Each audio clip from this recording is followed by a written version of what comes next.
smash hits. When he walked out on stage, he had to wait for the crowd's cheers to die down for about 2 minutes before even starting his first song. Diana Ross, Gloria Estefan, Phil Collins all starred in their own shows, as did Aerosmith, who performed alongside NSYNC. Things got a little bit out of hand in 2004 when Justin Timberlake and Janet Jackson produced perhaps the most famous or infamous wardrobe malfunction in history. Shows from the likes of Prince, Lady Gaga and Beyoncé are considered by critics as the best. To give you an idea of the scale of things, Rihanna's 2023 halftime show included roughly 800 people. These ranged from backing dancers to stage crew to camera operatives broadcasting to millions around the world. The whole stage for that show was built in roughly 8 minutes and was broken down and cleared away in the same time. The acts perform for free nowadays, even though the experts reckon it costs around $13 million to put on Rihanna's show. Artists know they'll rocket up the charts in the following weeks. Rihanna's average sales improved by 140% in the months following her performance. The Super Bowl halftime show will be a fixture in pop culture for years to come. So the question is, who next?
Good morning. You're listening to Early Sports Breakfast here on talkSPORT. How are you doing this Monday morning? Did you have a good weekend? Did your team win? Maybe they didn't, but what a fantastic weekend, we've got to say, for the promoted club. Story of the weekend has to go to Hull after they beat Manchester United 2-0. I can imagine there's lots of very happy Hull City fans skipping into work this morning on the breakfast show coming up at 6 a.m. in the next hour. We've got Jeff Stelling and Ali McCoys for you this Monday morning. They'll get into every little detail from the Premier League and the EFL. Then at 10 a.m, Jim White and Simon Jordan will take over the airwaves. But over the next hour here on Early Sports Breakfast, we'll start with all the weekend's football as the Premier League returned.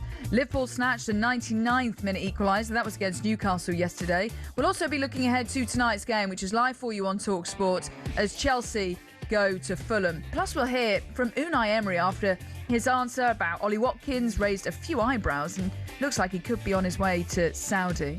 And we're asking, what team has had the worst start to the season? Manchester United, Spurs, Aston Villa, what is going on there? Or even West Ham after they lost to Charlton. As always, get involved on the usual number. Give me a call, 03717 2233 44. You can text me 81089. Right, let's get into the show. Right, did you have a good weekend? I had a lovely weekend, actually. I was here for most of it, doing a weekend breakfast with Cass, Saturday and Sunday, and kind of mixed a bit of work and pleasure, then saw friends and family after the game and just kept across all the football, what's not to like, especially for the opening weekend of the Premier League. In terms of what's kind of going on across the back pages, we'll get into all of that very shortly. But yeah, lots of stories about and pictures of Dominic Szoboszlai, sob story for Geisler after they snatched, well, that excellent penalty in the 99th minute. Was it a bit soft? Lewis Hall with that tackle leading to the penalty because Newcastle arguably probably deserved the win. Also lots of fallout regarding this headline on the Daily Express. England bowler is the latest star caught up in a nighttime incident with Bryden Cast has been handcuffed by police in Derby. This was on Saturday as he became the latest England cricketer involved in a late night incident. That all rumbles on, doesn't it? So that's a similar story on the back page of the Times. But also Maresca is the headline on the back page of the Sun. Maresca is making his mark as he decided to play with centre-back Mark Gay in a makeshift midfielder and a potential message to the Man City board. And lots of pictures of Lando Norris as well, as he clinched the Dutch Grand Prix. So, that's kind of a look over the back pages. We'll get into those in more details, but those are kind of the main headlines. But lots of pictures of kind of head in their hands for Lewis Hall, devastated after giving that spot kick away with just seconds left of the game. But Dominic Szoboszlai also revealing to reporters that how much he's been practicing penalties, and you certainly saw how much he has been, because it was a brilliant finish, top bins, top left-hand corner, and doing really well indeed. Now, the Premier League returned, and what an opening weekend it was. Arsenal got off to a flawless start as they looked to go back-to-back, but it was a brilliant weekend for the newly promoted sides. Hull City beating Manchester United, and also Ipswich beating Sunderland with that late winner. Also, it was just fitting that it just so happened to be Jack Clarke with the winner as well against his former club. But what happens at Manchester United, Tottenham, Aston Villa? Lots of fallout there. Or even West Ham after their defeat to Charlton. So to kick things off this morning, as it was a brilliant weekend of moments and shocks, I've decided to pick out my moment of the weekend. Here is my pick, something a little bit different.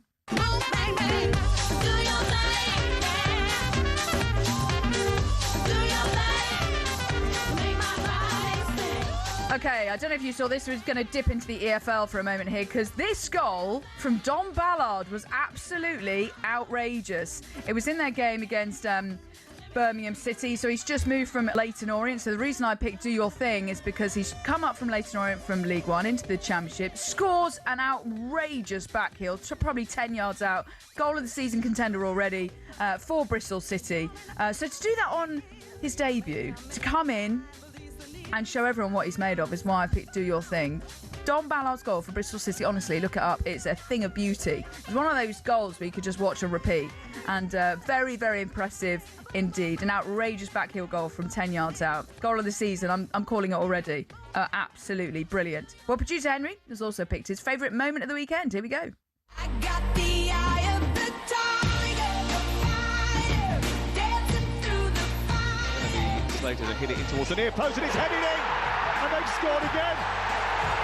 Mendy, I think, is claiming the goal. He got on the end of it from the set piece, and he powered the header past Senna Lommans. Noble Mendy guiding the ball past Lommans to make it 2-0 to Hull City. Yeah, so Hull City. That second goal by Nobel Mendy in the 38th minute has sparked us to think about the Tigers this morning. Obviously, that's what they're called. But when Nobel Mendy scored, the Manchester United players and fans will have seen all the fans in the stands doing this kind of clawing action as they were seeing mauled by the Tigers. So that's why we're playing Katy Perry this morning. So Premier League football returned at the weekend, and it was better than ever. Here's how it sounded on talkSPORT.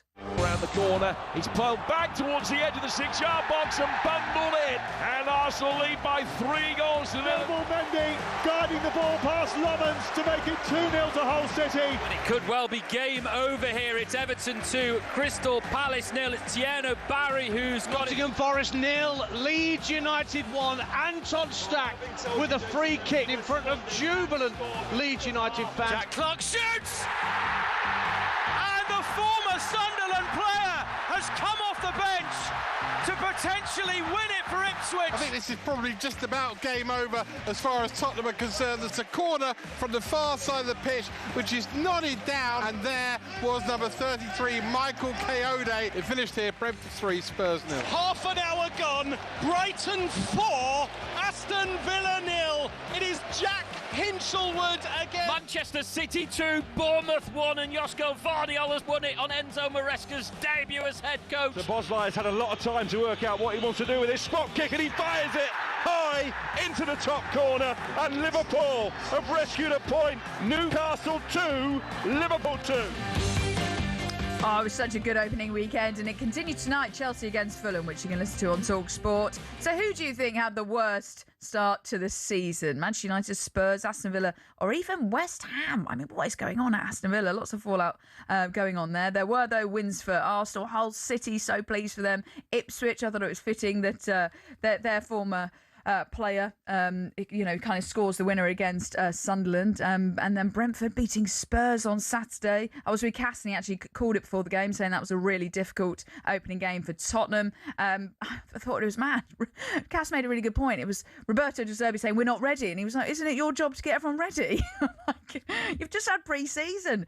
Before then, of course, Brighton stole the show on Sundays. They hit 4 past Villa. But let's focus on Newcastle against Liverpool, shall we? As they played out a brilliant 2-2 draw in yesterday's game. It was also a match that you tend to think always delivers late goals and drama. And surprise, surprise, it was no different in Matthias Gisela and Andoni Iraola's first game at their new clubs. Liverpool forward Victor Munoz on debut went over in the 95th minute after what seemed like forever. And Stuart Atwell pointed to the spot. So we know what that meant. Dominic Szoboszlai stepping up to put away the penalty. But should it have been awarded? This is a talking point from the weekend. Former Newcastle manager Alan Pardew said this on last night's Final Word. Well, I go back to, that moment when you're in a stadium, there's like literally seconds that it. Just like put it in the box, aren't you? Like the whole stadium's like, go and put it in the box. And usually they get a pass in and it all goes nowhere. But they launched it in the box. And of course, the knockdown, it comes to him. It's light, in my opinion. I think the referee should have let it go, i.e. not give it. Well, by the letter of the law, there was contact. It is a penalty. It's soft and actually really clumsy from Lewis Hall. And in the 95th minute, you need to be more composed, as it really did cost Newcastle in the game. And they probably felt that they should have won that. And it's just been a summer of real concern, and hasn't it, for Newcastle fans? But that performance will surely put lots of Newcastle fans and just give them lots of optimism ahead of the new campaign. Well, their new manager, Matthias Gisela, spoke with talkSPORT after the game and was asked what he made of the penalty decision and his side's performance.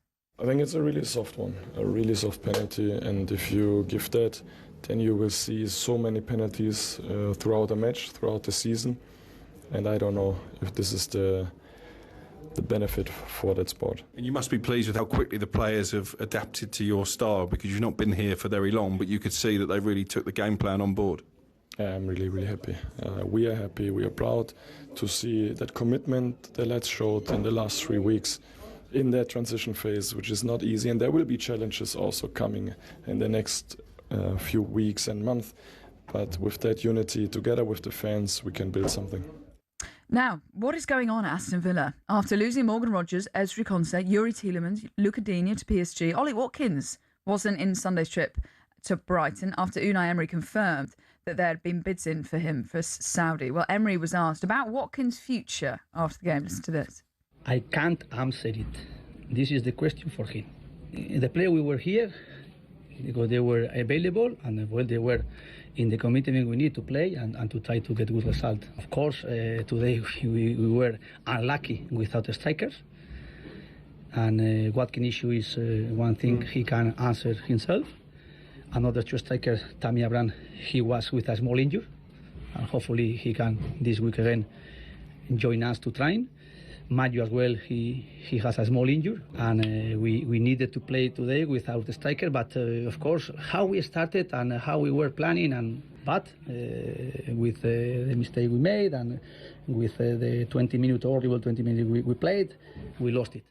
Well, Ollie Watkins looks like he's on his way out. I listened back to a really long interview of the Unai Emery where he goes into lots of detail, and he kept going on about having to come up with solutions this transfer window and saying, call him, he's got to answer all of this. But so it seems as though a number of the pages are saying that Unai Emery hinted that Ollie Watkins refused to play for Aston Villa. So if he does go to Saudi, it's just going to be a shame not to see him play in the Premier League. I remember watching him at Griffin Park for Brentford. He's a brilliant player, but I suppose, hey, money talks, doesn't it? As for their game against Brighton, it was just, 4-0 down and reduced to 10 men at half-time. So, worrying times for Aston Villa. Well, don't worry. We'll be trying to get through to Gabby Bonhor on the breakfast show this morning, but apparently his phone is off at the moment. So don't miss the breakfast show with Jeff Sterling and Ali McCoy as we try and get hold of Gabby Bonhor to get his views on this situation. Today, we're also asking you this morning, have Aston Villa had the worst start to the season after their 4-0 defeat to Brighton Brighton, or was it Manchester United getting beaten by newly promoted Hull? Or perhaps it was the same old Tottenham who were battered by Brentford. Give us a call, 03717 223344. You can text me 81089. It is 5:15. Up next, we'll have a look we'll take a look at the back pages in more detail. A very good morning.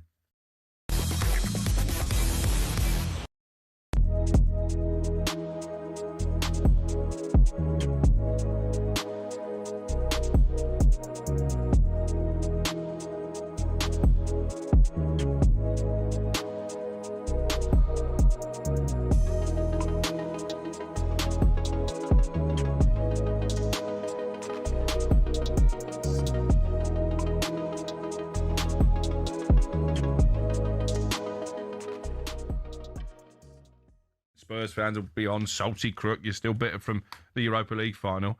I just think they've overspent Tottenham. I think they've gone a bit mad in the market. Talking of which, hello, Kate. Hello, guys. Hello, Kate. Oh, we've missed you, Kate. How are you? I'm good. How are you? Good to speak to you, Sam. Nice to speak to you. What about me and Crookie, Kate? Oh, Gabby, it's not fair. Nothing's fair. It's not fair. That's a good accent, that is. I have never heard in all my years of being a Tottenham fan such salty, crying, pathetic whining from Villa fans as I have at this moment. Your owners, Gabby, have got the opportunity to do what Tottenham have done. Why not build a big stadium? You've got, I think, as far as I know, you've got a piece of kind of parkland near Villa Park. I like the heritage that Villa Park has got, to be honest. Well, you can't have your Well, cake then and you're eat never it. going to be a big club. You can't have it all, Gabby. I think Villa are a bigger club than Spurs. Come on, let's not get silly now. I'm just laughing at you. You're so funny. We finished 17th and we made 187 million more revenue overall than you in 24-25. That's because Beyonce loves to come to the Spurs Stadium for gigs. Yeah, but it doesn't matter how you make the money. It's about making the money. I love Beyonce to come to Villa Park. Aston Villa, by the way, did a load of concerts to try and raise revenue themselves. They did that, actually, over the course of the last couple of years, which is great for them. I agree. But they do need to invest in the infrastructure around Villa course. Park, which is going to take time. Do you have to just understand that that is going to be the case?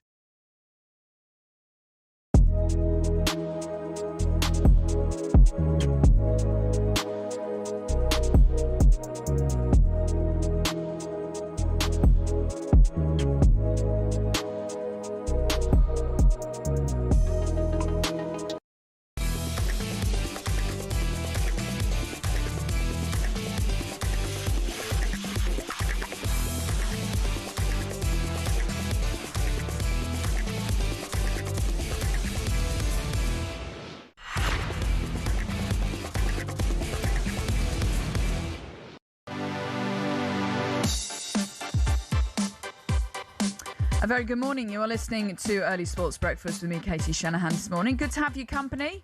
Thank you very much for Mark, your lovely message. Morning, Katie. I hope your sleep was better than mine. It wasn't actually. Didn't sleep very well. But I'm still getting used to these early starts. So, any sleep tips is very much welcome.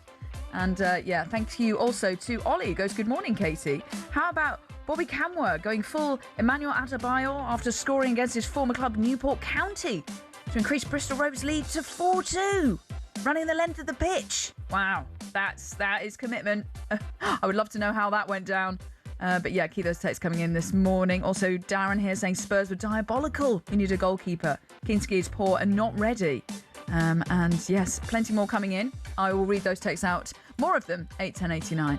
Okay, you are listening to Early Sports Breakfast. talkSPORT Breakfast is on the way at 6 a.m. this morning with Jeff Stelling and Ali McCoist. They'll be joined by former Liverpool, Manchester United and Real Madrid striker Michael Owen. So they've got a big guest on the breakfast show and plenty others. That is coming up in 40 minutes' time for you this Monday morning. Here are a few more things you need to know about.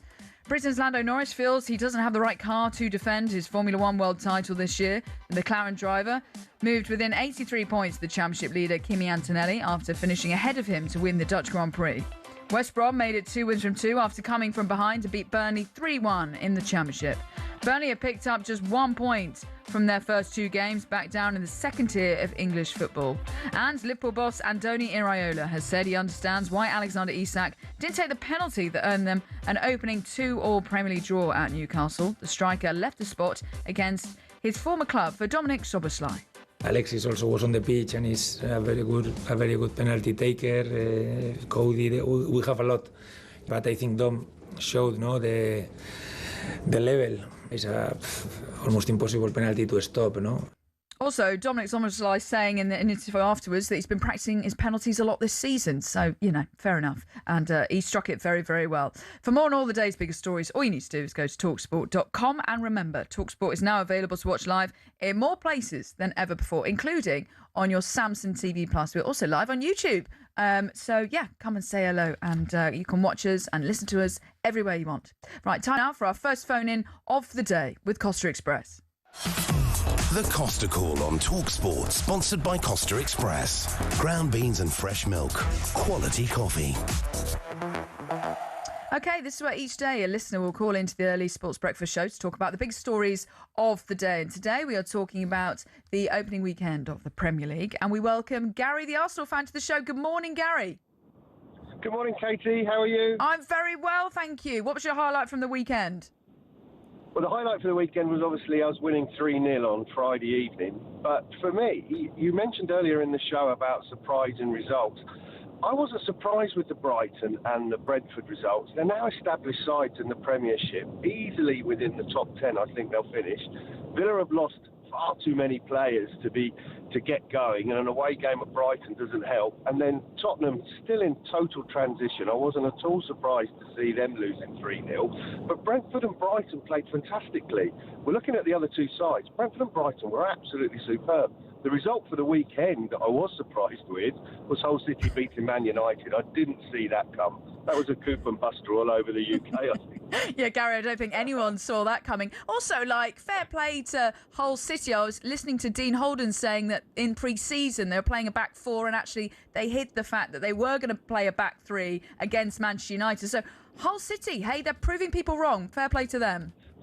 Yeah, they are. And to be honest, when you think about how they got into the playoff final, when you watch the playoff final game, which wasn't the greatest, but they've gone into the Premiership still with that strength in the back four, a couple of runners in midfield, and then the goals came from set pieces. United just looked at disarray. But for me, last year when Carrick took over Man United, I thought, well, let's see how he gets on. But they were only playing one game a week. Playing one game a week is completely different now. So they've got off to a bad start. They're going to be in the Carabao Cup. No, they're not. They're going to be into Europe. They're going to struggle as the season goes forward if they can't get it right, in my belief. But also going forward, I just see that we've settled down brilliantly as Arsenal. We've obviously got Villa away next week. That's a killer game for them in the disarray that they're into. So, yeah, it's another great week coming up for us with the Carabao Cup in the middle. Really enjoyed it. I really enjoyed it. You never like to see teams doing bad, but I did have quite a bit of a giggle when I saw that whole result came up. I saw it at half-time, watched the second half and thought, wow. And then I did feel sorry for Newcastle yesterday. It was a penalty in my eyes. There's a minute to go. The guy's charging into the box. He played like quite a clumsy body into him. He did clash his knee. It was a penalty all day long. And he'd had such a marvellous game. Yeah. He'd stopped all the attacking down Liverpool's right. He'd had a brilliant game, Lewis Hall. So, yeah, the Premiership is back absolute in strength. It was a great certainly weekend. is. Great weekend. Yeah, it was. And Gary, that was a brilliant call. Thank you so much for calling into the show. Loads of brilliant points that you've made there as the Premier League is back with a bang. We were treated to plenty of shocks. Yeah, Hull City beating Manchester United definitely was the story of the weekend. Right, it's 5:24, so it's now time to take a look at the back pages.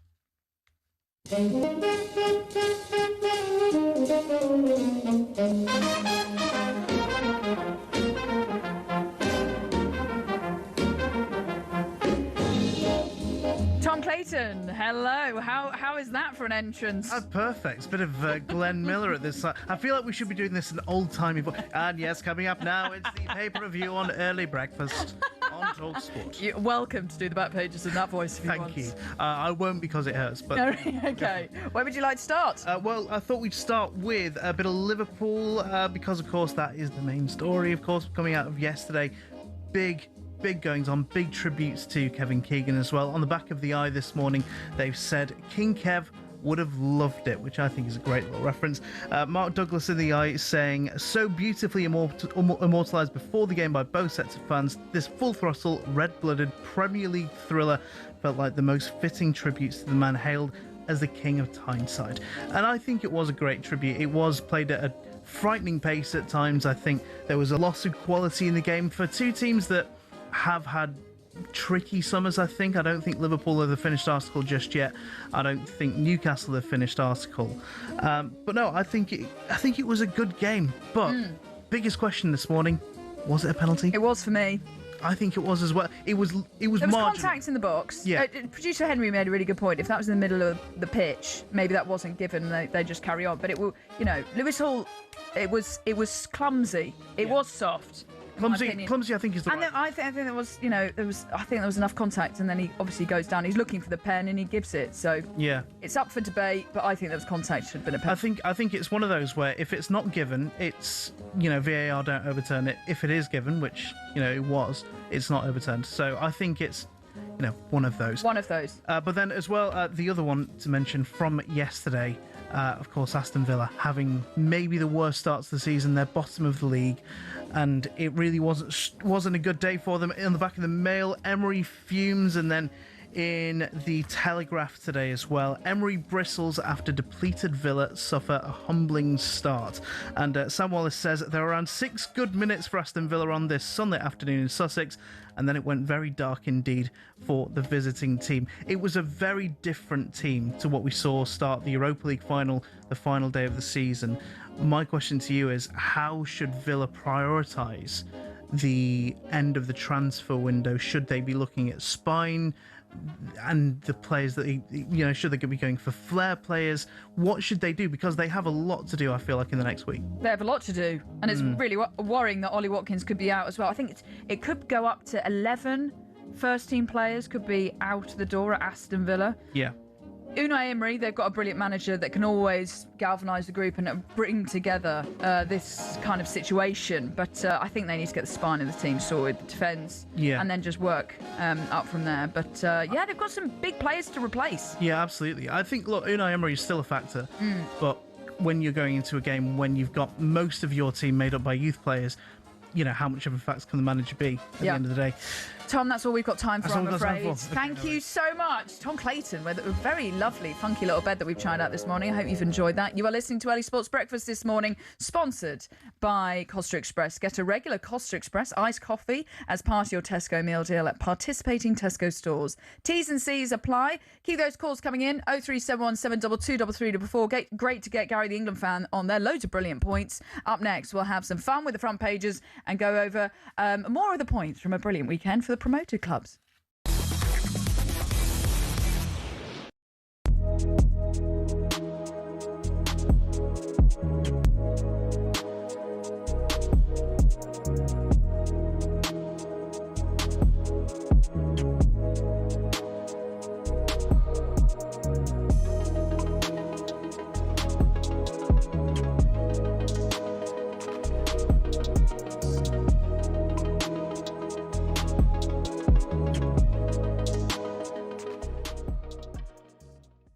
Yeah, all right, boys, how you doing? Yeah, very good. Good to have you on. What do you want to say?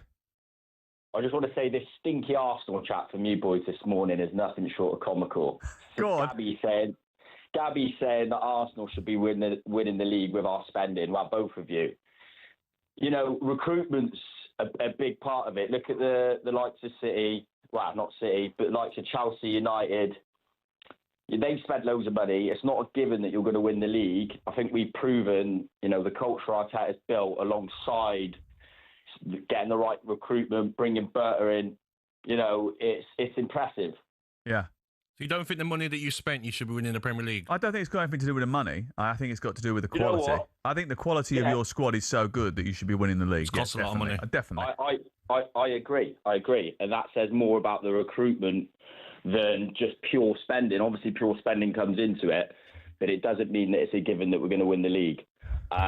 Or I think we will win the league, but it isn't just as simple as saying we should be winning it. Arteta's not that good of a manager because of the spending. Who said that? Disagree with that. Well, that's what the sort of the signs I was getting from Gabby before. It was sort of like he should be winning the league. No, when I'm saying you should win in the league, have you spent wisely? Yes, you have. Have you spent on players that have become fantastic players? Yes, you have. But you can't look at Arsenal's net spend over the last 6 years is nearly 800 million. You can't look at that and say, well, you know, we shouldn't be winning the Premier League.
Good morning. You are listening to Early Sports Breakfast here on talkSPORT with me, Katie Shanahan.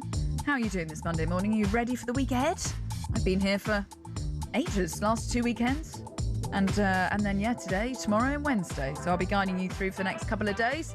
Good to have your company on the show this morning. Keep those texts coming in, 81089. We've had some brilliant calls as well so far. 03717223344 about what you thought about the opening weekend of the Premier League. The talkSPORT Breakfast Show is coming up at 6 a.m. with Jeff Stelling and Ali McCoy. They'll be here in 25 minutes' time. And they'll get into all of the weekend's football. They'll be joined by big guest Michael Owen. And they'll also be joined by the Hull captain, who I'm sure has plenty to say after a brilliant weekend. Louis Cole will be on the show for you this morning. But here are some of the headlines you're waking up to this Monday.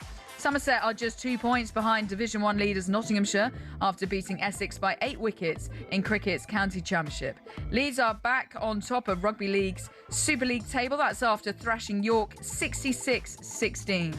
And Brighton head coach Fabian Hertzler says he's not getting carried away after their opening 4-0 Premier League win against 10-man Aston Villa. Brighton sit top of the table after the weekend's football. We had a lot of things that went our way. Overall, we set standards high regarding intensity today. Overall, it was, in the end, a very mature performance also after the red card. So that was quite positive. And in the end, it's a win with a clean sheet, and that's the most important. Well, for more on all the day's biggest stories, go to talksport.com. But yeah, a great start for Brighton. Also a great start for Hull, as without doubt, the moment of the weekend has to go to Hull City, who took down Manchester United. Hull City, dormant for 9 years, are about to give Manchester United a tremor. It's a group of the players. It's unbelievable. They everyday hard work, togetherness, chemistry between them. Comes to McBurney, saved by the goalkeeper onto the post, and it's hammered into the net.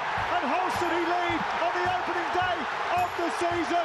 We weren't caught by surprise for it. We just they'd done us with 2 set plays, so we're disappointed with that, of course. 5 jerseys for Hull to aim at. It's going to be Slater to hit it in towards the near post, and it's headed in, and they've scored again. Mendy, I think, is claiming the goal. He got on the end of it from the set piece, and he powered the header past centre Lommans. Quite fascinating football, isn't it? Nobody gave Hull a chance. And this is a big motivation for us. We will try to prove all these people wrong. So this is our main goal in this season. We'll soak it up and learn from it. There's the full-time whistle. Hull City have beaten Manchester United in the Premier League for the first time in their history, and they've done it on the opening weekend of the season. What a brilliant win for Hull, a club which many had predicted to finish rock bottom. Well, they've got off to a flying start. They simply wanted it more than Manchester United, and were really good value for their win as well. Love seeing the fans clawing in the stands for Mauled by the Tigers. This song obviously very relevant as well. The goals coming from Semyon Jai and Nobel Mendy, both before half-time. 2 centre-backs scoring from set pieces. Well, former Hull manager Steve Bruce was on commentary for the game and reacted to Hull's brilliant win at full-time. Once the results came out and they've been promoted and the results came out and they've got Man United at home, all they've looked for is to get coming into the stadium and say, can we turn over a great club like Man U? And they have done, and you'd have to say very comfortably. They've given themselves a wonderful start to the campaign. As you can see by the support in the stadium, it's never going to be easy to come here, and they've obviously set the standards today. It's a long road ahead, but what a wonderful start.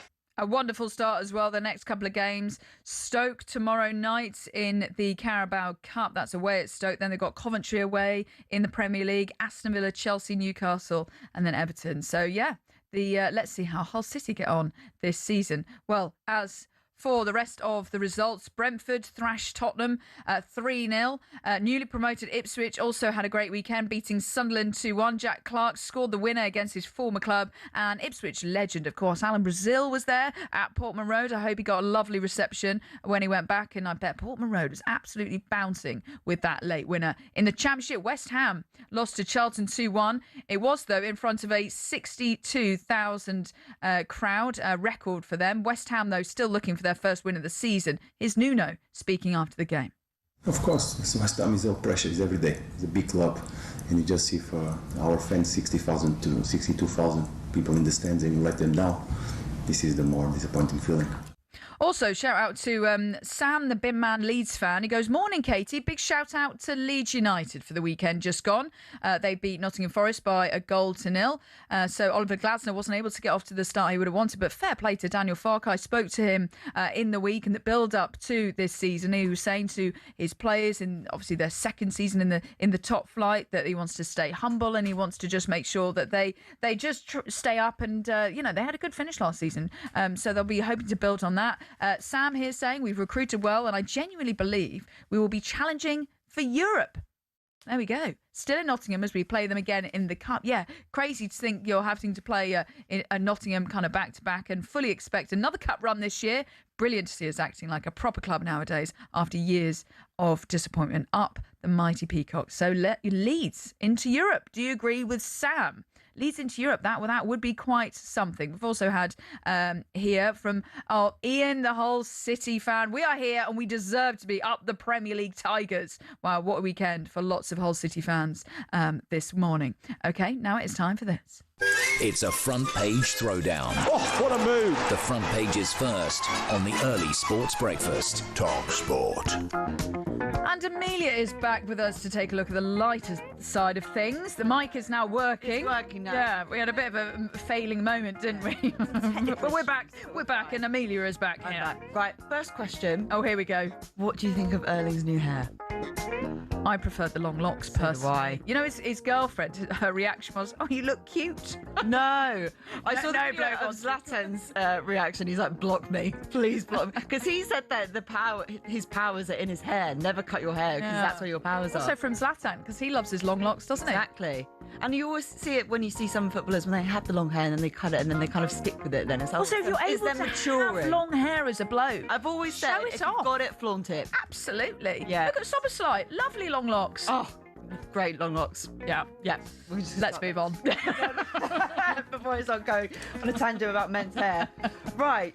There is a video, if you've got a chance to watch it, it is a robot race. It's the Usain Bolt thing, isn't it? Yes. And they've managed to break Usain Bolt's 100-meter world record. So it was a Chinese robot, and it achieved 100 meters in 9.32 seconds. Versus obviously Bolt's 9.58 that he achieved in 2009. But what I really love about it is that you see them all running and they will just go straight into a crash mat and then they come out, their little owners, They don't celebrate. No, it's a robot. Surely they can, I don't know, find they a just program run them to straight into a celebrate. crash mat, collapse, and then whoever owns them all, their engineers, just brings out a little stretcher for the I do encourage you to go find the video. I did see that. It was just weird seeing robots on a 100-meter track just charging down. I found it quite odd. I find it quite odd when you see people who go to Japan and they've got like robot waiters. Oh, yeah. I mean, we don't have that. No, especially not here at talkSPORT. No. And even the idea that, is it Waymo doing the robo-taxis here in the UK? Oh, yes. I will never be getting in that. I've seen one of those driverless taxis. In LA, there were loads of them going round. I saw some of them doing the tester runs around London. I was like, so you wouldn't sit in one? No. There's quite a lot in LA, actually. I was like, I don't know if I'd get in one. Some people find also, it really sometimes cool. you like the chat. Shout out to loads of cabbies listening this morning. Love a chat with my cabbie in the morning. Yeah. Or in the evening, I think it's probably more better. Right, let's talk about the Ball of God. Right, we all know what happened in that famous England versus Argentina match, but it turns out that the controversial referee of that game, kept the ball for all these years, kept it in his loft. He tried to put it on an auction a few years ago, didn't work. Now he has put it up for auction. Just take a guess how much that ball has gone for. 10 million. Not quite that much. Oh, okay. Quarter of that. 2.5. 10 million pounds. No. It's gone for 2.5 million pounds, which he's now going to spread out between all of his family, as he should. Yeah. Really, I think you don't need that much money really from that. And then where has my other story gone? That's mad that it didn't work the first time, though. That's what I thought. I was like, surely you would be able to find someone's going to buy it. Yeah, maybe. Yeah, no, maybe not for the amount he put it on the market for. And then this made me laugh. There is a 12-year-old lad. He is now on his way to possibly setting world records. Okay. Because he is already 6'5". Right. 6'5" at 12 years old. Oh, at 12? 12! Wow. He's not even a teenager yet. Oh, and he's already 6'5". And apparently he gets a lot of stick when he goes to play football on the weekends because he's the goalie. And all the refs are like, there ain't no way you're 12 years old. No, you can't be playing. You can't be playing in the Little League. He's a significant advantage. Yeah. But all the other little 12-year-olds, you know. all the little 12-year-olds thinking, come on, what chance have I got against scoring against him? Everything like basketball, you know. Tennis is apparently his main sport. Oh, yeah, well, think of the serve on that. Serves on that. The person on the returns, I've got no chance. They come in, you're like, right, you might as well win. Yeah. And we'll just walk off the court. I think he's 12. He's got another few years of puberty left in him. How tall is he going to be? Yeah, I recommend you go, Sam, you pick up basketball, really. Basketball, I reckon. Basketball. Any other sports that you did it when you were a kid? I was tennis. I was cricket as well. Cricket? Yeah, so we moved into a house, and our house backed onto a cricket field behind. So then I'd literally hop over the fence, go and play a bit of cricket. And then I kind of got to a position in my life, mum and dad were like, right, you can't have both sports, you have to pick one. Oh, yes, because otherwise they've got to ship you off to all these cricket and tennis matches. Because my brother was also competitively in tennis as well. I was like, right, you can't have two expensive kids constantly going around playing all these tournaments. Pick your one sport. Pick your one sport. Pick your one sport. Yeah. But then, no, I said, I've picked tennis. But now it kind of helps because everyone seems to be playing paddle. Yes, paddle's very popular. And you play paddle? You played with John Terry, didn't you? I did play with John Terry last week. And then... How was that as a Chelsea fan? Oh my God, I was losing it inside. Absolutely losing it inside. Trying to remain very professional. I've never met a man more competitive, like genuinely, scarily competitive. I could be competitive. But you'd expect it from I know, but you captain, don't. leader, legend, John Terry. It's not like I've thought about, I wonder how competitive he's going to be. It's not something I've really thought about. Oh, yeah. But, I played with plenty of footballers that have, and he's now keeps giving me... paddle. He keeps giving it all that on the Instagram now. It's like, you need to get better. And I'm like, thank you. I didn't need this from you, please. Well, I look forward to seeing this doubles pairing in action once again. Amelia, thank you very much. Thank you. For now, that was a look at the front pages with Amelia Beltrao this Monday morning. You are listening to Early Sports Breakfast here on talkSPORT, sponsored by Costa Express. Get a regular Costa Express iced coffee as part of your Tesco meal deal at participating Tesco stores. T's and C's apply. Katie Shanahan here with you this Monday morning. Thanks for your company and thanks for all your texts coming through. We're going to go to break, but I'll read them out very shortly. As up next, we look ahead to Fulham against Chelsea tonight. Yeah, the Premier League keeps continuing. Plenty more drama, hopefully, on the way. You can listen to it on talkSPORT. You could also win a trip down under. All of that coming up next.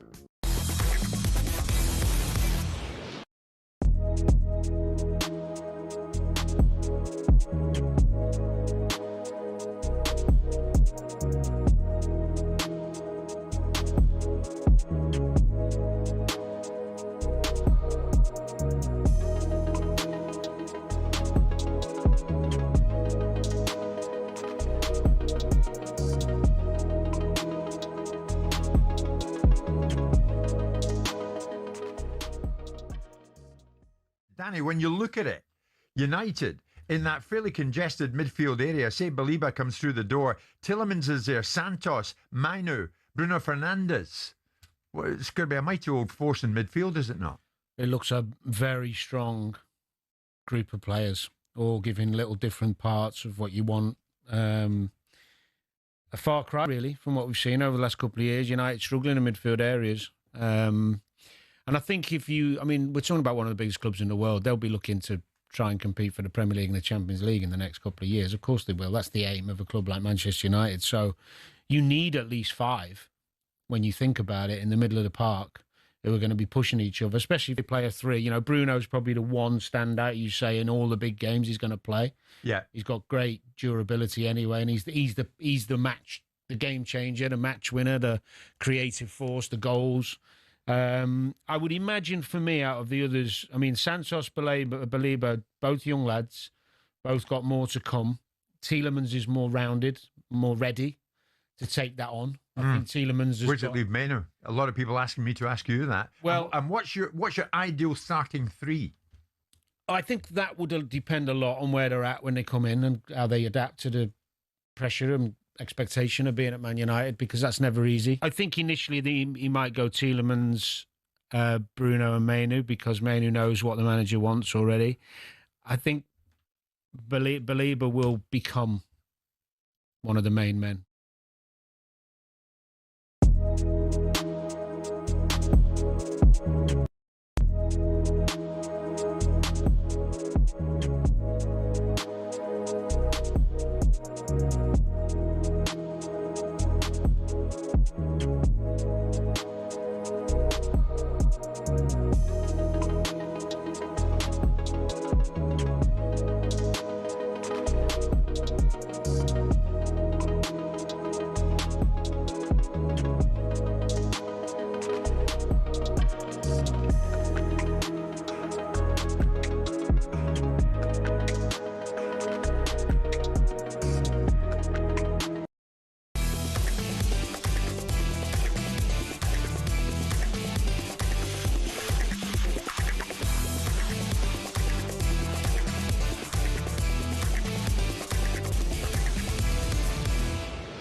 150th anniversary test match in Melbourne with Visit Victoria and the Barmy Army. Very good morning. You are listening to Early Sports Breakfast here on talkSPORT with me, Katie Shanahan. The talkSPORT Breakfast Show is coming up in 10 minutes' time. Jeff Stelling and Ali McCoy will be here very, very shortly. They'll get into all of the weekend's football, and there's plenty to get stuck into. Right, ready for the trip of a lifetime? We are sending you and a mate down under. Imagine being in Melbourne next March, watching England take on Australia at the 150th Test match completely on us. Yes, this is thanks to Visit Victoria and the Barmy Army. You and a mate could win the ultimate 7-night, all-inclusive trip to Melbourne.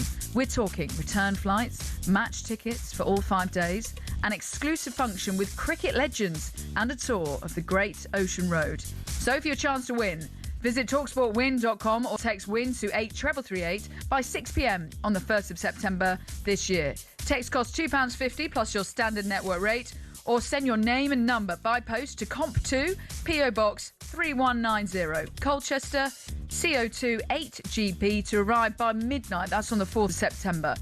18 plus, UK residents only. So for your chance to win, text WIN to 83338 now. This is a network promotion. Full T's and C's at talksportwin.com. The 150th anniversary test match in Melbourne with Visit Victoria and the Barmy Army. OK, now the Premier League football continues, coming right up here on talkSPORT as Chelsea go to Fulham tonight in the West London derby. There is no reason why Chelsea cannot win this title. In fact, I'm going to say it. Chelsea win the title. Oh! It's come out to Moises Caicedo! Oh, he's rifled it in! What a strike! João Pedro in the box! João Pedro equalises for Chelsea! That strike is rifled in by Caicedo, and Fulham finally have the goal that they deserve! I reckon Fulham as well might go down. Yeah. Fulham. I'm slightly concerned for them. We feel ready for next Monday, big game, and yes, so we feel confident. Yeah, really looking forward to this one. Chelsea against Fulham, a fascinating West London derby with two new eras kind of beginning here. Former teammates Xabi Alonso and Alvaro Arbeloa making their Premier League managerial debuts against each other, with Chelsea and Fulham actually having finished level on 52 points last season. Chelsea finishing in 10th, Fulham 11th. You would feel as though Chelsea, with the amount of signings they've made, will I kind of tip them to finish top 4, even maybe second. But as for Chelsea finishing on 10th, Fulham 11th, they're actually only separated by goal difference. But Chelsea spending big again in this transfer window, while Enzo Fernandez's future remains a huge talking point ahead of kickoff. Of course, both clubs have these new managers, and both managers are the last two Real Madrid managers, actually. Alvaro Arbeloa is in the Fulham dugout, who took over in Madrid on an interim basis from Xabi Alonso, who is in the Chelsea dugout tonight. Alonso, who played almost 150 Premier League games for Liverpool, spoke on Friday about his first game in charge of Chelsea. We feel ready. We've prepared the whole position these 6 weeks, with some players from the first day, other ones coming later, but the desire, the ambition, the hunger to start the Premier League is already in the building, in each training, and looking forward to it. Well, so many pundits across talkSPORT have actually predicted that Fulham will go down this season. I don't think they'll go down. I think they'll be all right. Arbeloa has huge pressure to deliver after Marco Silva left the club in the summer. That was after 5 years in charge. Well, Arbeloa spoke to the media about the challenge of this upcoming season. He's a coach, so we analyze Chelsea like we did with other teams, and like we will do with every team. So I know well, because I watch so many games of his teams, but we know will be no easy, and they are a very strong squad with top players. They made also good signings, so we have to be ready. If we want to beat them, we have to do a very good game. Yeah, so Fulham against Chelsea, 8 o'clock kickoff tonight, and you listen to all of the build-up on talkSPORT. We'll also have commentary for you. Really looking forward to that one, as it kind of completes the opening weekend of the Premier League. Now, also a reminder for you that you can check out the talkSPORT Daily podcast, Premier League All Access with Sam Matterface, Alex Crook and Troy Deeney, who will take you through all the best moments from the return of the Premier League. And we were treated to some real stories already. Let's see what happens tonight then. Maybe I'm backing Chelsea to beat Fulham tonight, maybe 2-1, and getting off to a good start. Interested to see kind of how that Enzo Fernandez situation pans out. Will he be on his way to City? Will they be able to keep hold of him? And how will Morgan Rogers get on as well? So that podcast is Premier League All Access, wherever you get your podcasts from. And remember, talkSPORT is also now available to watch live in more places than ever before, including on your Samsung TV Plus. So make sure you're tuning into there for our round-the-clock coverage of this new Premier League season getting underway. That's Samsung TV Plus for talkSPORT Plus for all the sports you know and love. Just watch on there. So that is Fulham against Chelsea tonight, 8 o'clock kickoff, which you can listen to on talkSPORT. Right, loads more coming up on talkSPORT Breakfast today. Joining Jeff Stelling and Ali McCoist, they're outside ready to get the show underway. They've got some brilliant guests as well for you. 2001 Ballon d'Or winner, yes, Michael Owen, will be on the breakfast show today. We're also going to have a very happy Louis Coyle who will be on the show. Hull captain Louis Coyle, after they beat Manchester United 2-0 at the weekend to kickstart their campaign and proving plenty of people wrong along the way. A brilliant weekend for the newly promoted sides. Also Ipswich Town beating Sunderland 2-1 as well. We'll also have former Chelsea midfielder and assistant manager Jody Morris will be on the programme as well, as he looks ahead to Fulham against Chelsea, which is the last game of the Premier League opening weekend, which you can listen to here on talkSPORT. You have been listening to Early Sports Breakfast with me, Katie Shanahan, this morning. I'll be back same time tomorrow and Wednesday. Jeff Stelling and Ali McCoist are on the way next. Have a great day and I'll see you tomorrow.